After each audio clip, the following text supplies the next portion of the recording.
அஸ்ஸலாமு அலைக்கும். Welcome back to my channel. இந்த சேனலை இப்போ தான் பார்க்குறீங்கன்னா நம்ம சேனலை சப்ஸ்கிரைப் பண்ணி பெல் ஐக்கனை கிளிக் பண்ணி சப்போர்ட் பண்ணுங்கள். இது ஒரு சண்டே அன்னைக்கு எடுத்த வீடியோ தான்.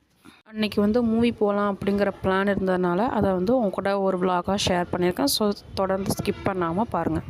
இன்றைக்கி மார்னிங் சிம்பிளாக இட்லியும் தேங்காய் சட்னியும் தான் வச்சு சாப்பிட்ருந்தோம். துணி கொஞ்சம் கடந்தனால அதையும் துவைச்சி போட்டுட்டு மதியத்துக்கும் அதே இட்லி தான் திருப்பி ஊற்றலான்னு இருந்தேன். சாம்பார் வச்சு ரொம்ப நாள் ஆகுதா, இட்லி சாம்பார் வச்சுக்கலாம் அப்படின்னு சொல்லிட்டு தான் பிளான் பண்ணியிருந்தேன். அதனால வெளியே போனால் ஏதாவது சாப்பிட்டு தான் வருவோம் அப்படின்னு சொல்லிட்டு தான் இந்த மாதிரி சிம்பிளாக பிளான் பண்ணியிருந்தேன். அது மட்டும் இல்லாமல் 3 மணிக்கு மூவிங்கிறனால 2:30 மணி அந்த மாதிரிலாம் கிளம்புற மாதிரி இருந்துச்சு. ஸோ அதனால் சிம்பிளாக செஞ்சுக்குவோம் அப்படின்னு சொல்லிட்டு தான் செஞ்சுருந்தேன். இந்த இட்லி சாம்பாருக்கு இந்த காய்கறி நமக்கு வேணுமோ அதை மொத்தமாகவே போட்டு தான் வேக வச்சுருவேன். அதுக்கு அதான் கொஞ்சம் எனக்கு ஈஸியாக இருக்கும். அதுக்கப்புறம் சாம்பார் மசாலா நம்ம அரைச்சி வச்சுருப்போம்ல, அதை போட்டுட்டு கொதிக்க வச்சு இறக்க வேண்டியது ரொம்ப சிம்பிளாகவே முடிஞ்சிடும். அதனால தான் நான் இதை பிளான் பண்ணியிருந்தேன். சாம்பாருக்காக வேண்டி நான் கேரட்டு, பீன்ஸு, உருளைக்கிழங்கு, கத்திரிக்காய் எல்லாம் தான் போட்டிருந்தேன்.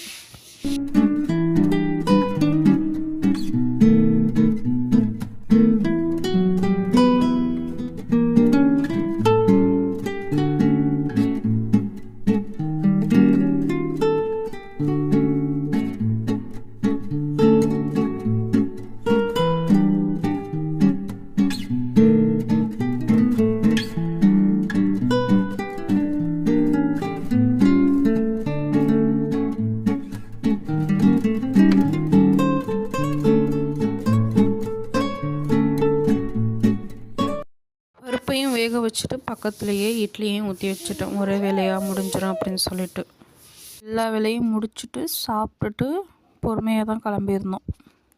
நான் அவசரமாக இட்லி ஊற்றி சாப்பாடு செஞ்சுட்டு போனனால சாம்பார் ரெசிபி ஃபுல்லாக ஷேர் பண்ணியிருக்க மாட்டேன். ஜஸ்ட்டு அதோட கிளிப்ஸ் மட்டும்தான் ஆட் பண்ணியிருக்கேன். பாருங்கள்.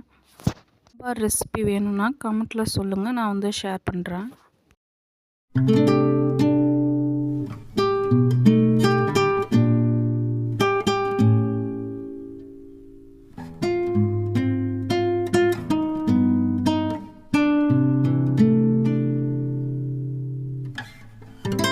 சாப்பிட்டுட்டு பிள்ளைக்கும் சாப்பாடு ஊட்டிட்டு 2:45 மாதிரி தான் நாங்கள் வீட்டை விட்டு கிளம்புனோம். போகிறப்ப சரியான காற்று, ஒரு வீடியோவுமே எடுக்கவே முடியலை.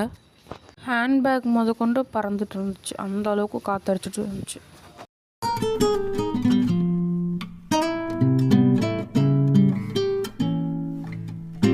ஃப்ரேம் சினிமாஸ் அப்படிங்கிற தேட்டரில் தான் மூவி புக் பண்ணியிருந்தாங்க. என்ன மூவினா தலைவன் தலைவி. இந்த மூவி பார்க்க தான் நாங்கள் போயிருந்தோம். போனதும் நான் இறங்கி ஓரமாக நின்றுக்கிட்டேன். என் ஹஸ்பண்ட் பைக் பார்க் பண்ண போயிட்டாங்க. ஸ்டார்டிங்கில் இருந்தே யோகி பாபு அவங்கள தான் காட்டியிருந்தாங்க. ஸோ ஆரம்பத்தில் இருந்தே ஒரே சிரிப்பு தான்.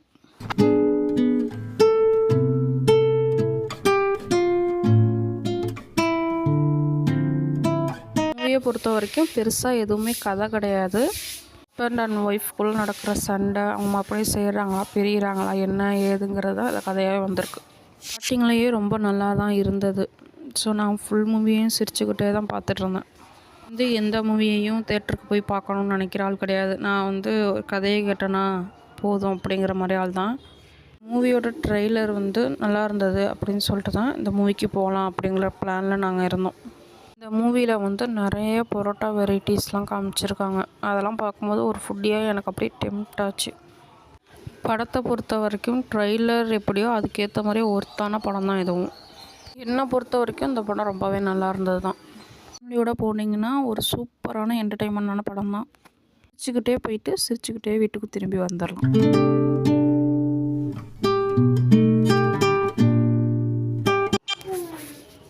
இன்டர்வல் விட்டோன்னே ஸ்நாக்ஸ் எதுவும் வாங்கிட்டு வருவாங்க அப்படின்னு பார்த்தா ஸ்நாக்ஸோட ரேட்டு ஒவ்வொன்றும் அவ்வளோ கூட இருக்குது. ஸோ வெளியே போய் நாங்கள் சாப்பிட்டுக்கலாம் அப்படின்னு சொல்லிட்டு விட்டாச்சு. பிள்ளையை கூட்டிகிட்டு முதல் தடவை படத்துக்கு போகிறதுனால கொஞ்சம் யோசனையாக தான் இருந்துச்சு, அழுவோம் அப்படின்னு சொல்லிட்டு. அழுவலாம் இல்லை, நல்லா நார்மலாக தான் இருந்தான். படம் முடிஞ்சு கிளம்பியாச்சு.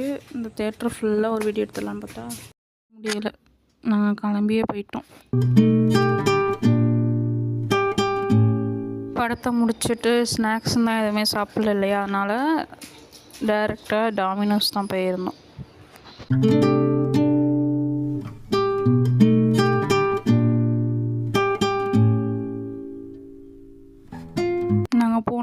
ஆம்பியன்ஸும் ரொம்ப நல்லாவே இருந்தது. கிளைமேட் அதை விட ரொம்ப சூப்பராக இருந்துச்சு. மழை பெய்ய போகிற மாதிரியே இருந்துச்சு. இந்த மாதிரியான கிளைமேட் வந்து எனக்கும் ரொம்ப பிடிக்கும். உங்களில் எத்தனை பேருக்கு அந்த மாதிரி கிளைமேட் ரொம்ப பிடிக்கும்னு கமெண்ட்டில் ஷேர் பண்ணுங்கள். நான் வந்து popcorn chicken, garlic cheese chicken அப்படின்னு சொல்லிட்டு ஒன்று வந்து புதுசாக என் ஹஸ்பண்ட் ஆர்டர் பண்ணியிருந்தாங்க. வேல்கானோ பீஸா அதான் ஆர்டர் பண்ணியிருந்து சாப்பிட்ருந்தோம். பாப்கார்ன் சிக்கன் வந்து வீட்டிலே ஆர்டர் போட்டு சாப்பிட்ருந்தோம். அப்போ வந்து 10 பீஸ் தான் இருந்துச்சு. இப்போ கூட கொஞ்சம் கூடுதலாக இருந்தது. அப்புறம் வழியில் வந்து ஒரு பூங்கா இருக்கும். இதெல்லாம் வாங்கி சாப்பிட்லான்னு நினச்சேன். ஆனால் அங்கே பஜ்ஜிலாம் இல்லை. வீட்டுக்கு வந்தோடனே என் ஹஸ்பண்ட் வந்து பஜ்ஜி வடையெல்லாம் வாங்கிட்டு வந்து கொடுத்தாங்க. பீஸா அது இதுன்னு சாப்பிட்டாலும் பஜ்ஜி வடைக்கெல்லாம் இடம் எதுவுமே வராது. பேருக்கு என்ன மாதிரி பஜ்ஜிலாம் சாப்பிட ரொம்ப பிடிக்கும்னு கமெண்ட்டில் ஷேர் பண்ணுங்கள். அந்த நாள் ரொம்ப சந்தோஷமாகவே முடிஞ்சது. இதோட நானும் இந்த வீடியோவை முடிச்சுக்கிறேன். இந்த மாதிரி வீடியோஸ் வேணுன்னா மறக்காமல் நம்ம channel like, share and subscribe பண்ணி சப்போர்ட் பண்ணுங்கள். தேங்க்ஸ் ஃபார் வாட்சிங். இன்னொரு வீடியோவில் பார்க்கலாம்.